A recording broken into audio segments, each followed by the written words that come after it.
प्रिय सांग गोटे बणरे रोला कुकुरटीए खाइबा जिनिस खोजु खोजु से पहुँचला गोटे पोखरी पाखरे। सेही पोखरी हंस और बेंग रोथांती। से कुकुर हंस को हठात देखी पकेला। से हंस को देखी ता मन आनंद उल्लास रे फुटी उठिला। से भाविला आज हंस को खाइब। तेबे से कुकुर किछि उपाय पांचिला।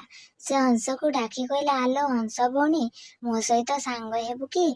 मु तते मो पिठी ऊपर बसे तो घर को नहीं छाड़ीदेवी। हंस कहला, आरे कुकुर भाई, तोर मोर कि सांग मु मो घर को जाई पारबी। कुकुर कहला, आरे हंस, मु तो तोते सांग मानि सारिछि। तू जदि मते सांग न मानिबु ताहेले काली तू मो मला मुह देखिबु। भेंग ठीक बुझी पारला कुकुर चालाकी। पर दिन सकाले सतकु सत कुकुर मरिकिना पड़िछि। हंस देखी कहला, ए कुकुर मो पाई मरिगला।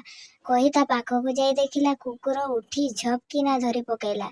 हंस बंचाओ बंचाओ कही रड़ू थाई। सेटिके धाई आसला भेंग। कहला, कुकुर भाई रह ए हंस को तो खाईदेले मो गोईठा विदा किए खाइब? कुकुर कहला, पुणी ए कौन? बेंग कहला, काली हंस मोटू झगड़ा है मते गोईठा मारिला। मु भी ताको गोईठा मारी सारे तापर तो ताको खाइब। कुकुर कहला, शीघ्र आसी गोईठा मार, मते भोक लागुछि। बेंग हंस को गोईठा मारु मारु से दुहे पानी को डेई पड़िले। बिचरा कुकुर धिक मो जीवन कही सेठु चाली गला।